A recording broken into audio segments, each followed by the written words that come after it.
नमस्ते दोस्तों। एक ऐसी खबर जिसने हाल ही में लाखों निवेशकों के दिल की धड़कनें बढ़ा दी हैं, वेदांत का डीमर्जर। क्या आपने भी सुना है कि कंपनी के एक शेयर के बदले अब आपको 4 नए शेयर मिलने वाले हैं? सुनने में कितना एक्साइटिंग लगता है ना। एक शेयर के बदले चार।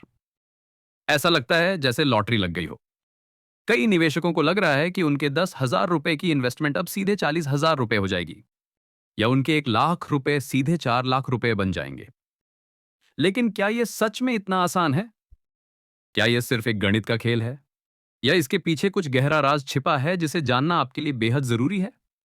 अगर आपने भी वेदांत में निवेश किया है, या ऐसी किसी भी खबर से उत्साहित हो जाते हैं, तो आज की कहानी आपके लिए एक आंखें खोलने वाली सच्चाई हो सकती है। चलिए मिलते हैं लखनऊ के रोहन से। रोहन 35 साल का एक मेहनती मार्केटिंग मैनेजर है। उसकी महीने की तनख्वाह 70,000 रुपए है, जिससे वो अपनी पत्नी और 5 साल के बेटे की जरूरतों को पूरा करता है। कई मिडिल क्लास परिवारों की तरह रोहन का भी एक बड़ा सपना है अपने बेटे की अच्छी शिक्षा और भविष्य। इसी सपने को पूरा करने के लिए उसने कुछ साल पहले थोड़ी बहुत सेविंग करके शेयर मार्केट में निवेश करना शुरू किया था। करीब 2.5 साल पहले उसने 2 लाख रुपए वेदांत के शेयरों में लगाए थे। उस वक्त कंपनी अच्छी लग रही थी, और रोहन ने सोचा था कि यह निवेश उसके बेटे के कॉलेज फंड के लिए एक मजबूत नींव बनेगा। उसे लगा था कि उसने एक सुरक्षित और समझदारी भरा कदम उठाया है। हाल ही में जब उसने वेदांत के डीमर्जर की खबर सुनी, तो उसकी खुशी का ठिकाना नहीं रहा। एक शेयर के बदले चार, ये सुनते ही उसके मन में एक उम्मीद जाग उठी। उसे लगा कि उसके 2 लाख रुपए का निवेश अब 4 गुना होकर 8 लाख रुपए हो जाएगा। रोहन ने तुरंत अपने दोस्त अमित को फोन लगाया। अमित, सुना क्या? वेदांत डीमर्जर हो रहा है। अपने एक शेयर के बदले चार मिलेंगे। मजा आ गया। अमित ने भी उसकी बात सुनी, लेकिन उसके चेहरे पर रोहन जैसी खुशी नहीं थी। रोहन की आंखों में चमक थी। उसे लग रहा था कि उसका सपना अब और करीब आ गया है। लेकिन रोहन की यह खुशी जल्द ही कंफ्यूजन में बदल गई। जैसे जैसे डीमर्जर की तारीखें करीब आने लगी, उसे कुछ शब्द सुनाई देने लगे। Record date, ex date. उसने न्यूज चैनल पर सुना कि रिकॉर्ड डेट 1 मई है और एक्स डेट 30 अप्रैल। उसके दिमाग में एक बड़ा सवाल खड़ा हो गया, इन तारीखों का मतलब क्या है? क्या उसे 30 अप्रैल से पहले और शेयर खरीदने चाहिए ताकि उसे ज्यादा नए शेयर मिले, या क्या उसे अपने मौजूदा शेयरों को बेच देना चाहिए क्योंकि उसे डर था कि डीमर्जर के बाद शेयर की कीमत गिर सकती है? उसके दिमाग में एक तूफान चल रहा था। अगर मैंने और खरीद लिए और फिर कीमत गिर गई तो मेरे बेटे के लिए बचाए हुए पैसे का क्या होगा? और अगर मैंने बेच दिए और फिर शेयर की कीमत आसमान छूने लगी, तो मैं कितना बड़ा मौका खो दूंगा। ये सोचकर उसे घबराहट होने लगी। उसने अपने दोस्त अमित से फिर पूछा, यार ये एक्स डेट क्या होती है? 30 अप्रैल से पहले खरीदें या बाद में? क्या सच में एक शेयर के बदले चार मिलेंगे, या ये सब बस कहने की बातें हैं? अमित ने कहा, देख भाई, मुझे भी ठीक से नहीं पता। मैंने भी सुना है कि एक्स डेट के बाद खरीदोगे तो नहीं मिलेंगे। इस आधी अधूरी जानकारी ने रोहन की चिंता और बढ़ा दी। उसने ऑनलाइन फोरम खंगालने शुरू किए, यूट्यूब पर वीडियो देखे। कहीं कोई कह रहा था डीमर्जर से फायदा ही फायदा, तो कहीं कोई चेतावनी दे रहा था, संभल कर, ये एक जाल भी हो सकता है। हर नई जानकारी उसे और ज्यादा उलझा देती थी। उसे अपनी 2 लाख रुपए की इन्वेस्टमेंट पर डर लगने लगा था। उसका मूल लक्ष्य अपने बेटे की शिक्षा के लिए बचत करना अब एक जुए जैसा लगने लगा था। उसे लग रहा था कि अगर उसने कोई गलत फैसला ले लिया, तो वो न सिर्फ संभावित लाभ से वंचित रह जाएगा, बल्कि शायद अपनी जमा पूंजी भी खो बैठेगा। उसके पास 30 अप्रैल तक का समय था, लेकिन हर बीतता दिन उसके लिए एक चुनौती बनता जा रहा था। वो समझ ही नहीं पा रहा था कि इन कॉर्पोरेट एक्शन के पीछे का असली गणित क्या है। क्या आप भी कभी ऐसे ही किसी भ्रम में फंसे हैं? क्या आपने भी कभी किसी शेयर की खबर सुनकर ऐसा ही कोई क्या करें, क्या ना करें वाला पल जिया है? रोहन की उलझन बढ़ती जा रही थी, और 30 अप्रैल करीब आ रही थी। एक शाम वो अपने ऑफिस में बैठा था, लंच ब्रेक के दौरान, जब उसने अपने सीनियर कलीग विक्रम को एक फाइनेंशियल ब्लॉग पढ़ते हुए देखा। विक्रम एक शांत स्वभाव का व्यक्ति था और मार्केट की अच्छी समझ रखता था। रोहन ने हिम्मत करके उससे पूछ ही लिया, विक्रम सर, ये वेदांत का डीमर्जर समझ नहीं आ रहा। ये रिकॉर्ड डेट और एक्स डेट क्या बला है? क्या मुझे और शेयर खरीदने चाहिए? विक्रम ने मुस्कुराते हुए अपना लैपटॉप बंद किया और कहा, रोहन, ज्यादा कॉम्प्लिकेटेड मत सोचो। इसे ऐसे समझो, एक्स डेट वो तारीख है जिसके बाद अगर तुम शेयर खरीदते हो, तो तुम्हें डीमर्ज हुई कंपनी के नए शेयर नहीं मिलेंगे।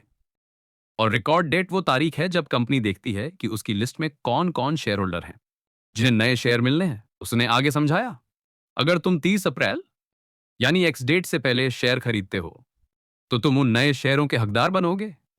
लेकिन अगर तुम 30 अप्रैल या उसके बाद खरीदते हो तो तुम्हें सिर्फ पुराने शेयर मिलेंगे, नए नहीं।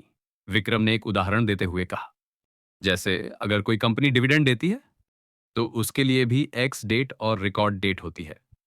अगर तुम एक्स डेट के बाद शेयर खरीदते हो तो तुम्हें वो डिविडेंड नहीं मिलेगा, क्योंकि वो पहले ही पुराने शेयर होल्डर्स को मिल चुका होता है।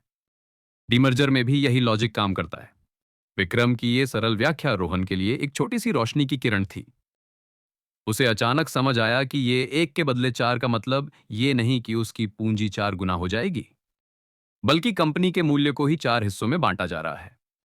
ये कोई मुफ्त का पैसा नहीं है, बल्कि एक कॉर्पोरेट पुनर्गठन, कॉर्पोरेट रिस्ट्रक्चरिंग है। इस कैजुअल बातचीत ने रोहन को गहराई से सोचने पर मजबूर कर दिया। उसे समझ आया कि उसे सिर्फ खबरों पर भरोसा नहीं करना चाहिए, बल्कि उनके पीछे के तकनीकी पहलुओं को समझना भी जरूरी है। विक्रम की बात सुनने के बाद रोहन ने तुरंत कोई बड़ा फैसला नहीं लिया। उसने अगले कुछ हफ्तों तक इस विषय पर और गहराई से रिसर्च करने का फैसला किया। उसने समझा कि डीमर्जर का मतलब कंपनी की वैल्यू का बढ़ जाना नहीं होता, बल्कि एक बड़ी कंपनी को छोटे छोटे हिस्सों में बांटना होता है, ताकि हर हिस्सा अपने अपने सेक्टर में बेहतर प्रदर्शन कर सके।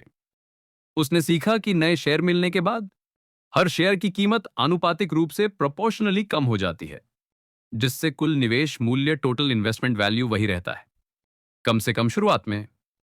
उदाहरण के लिए, अगर एक शेयर 400 रुपए का है और आपको उसके बदले 4 शेयर मिलते हैं, तो हर नए शेयर की कीमत लगभग 100 रुपए हो जाएगी।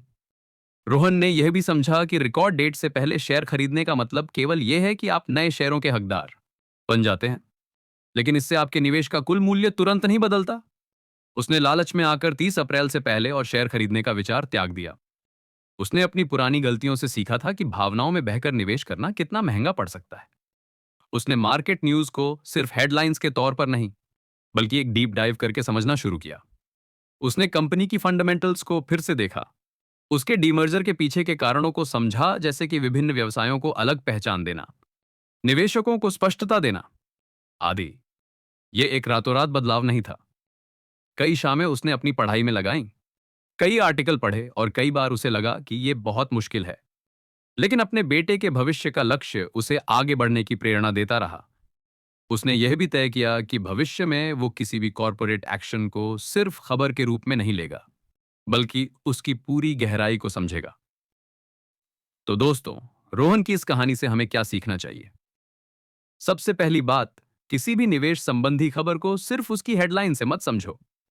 अक्सर एक के बदले चार या फ्री बोनस शेयर जैसी खबरें हमें लालच में डाल देती हैं, लेकिन उनके पीछे की पूरी गणित को समझना बेहद जरूरी है। एक्स डेट और रिकॉर्ड डेट जैसे टेक्निकल टर्म्स को नजरअंदाज ना करें। ये सिर्फ तारीखें नहीं हैं, बल्कि आपके निवेश पर सीधा असर डालने वाले महत्वपूर्ण बिंदु हैं।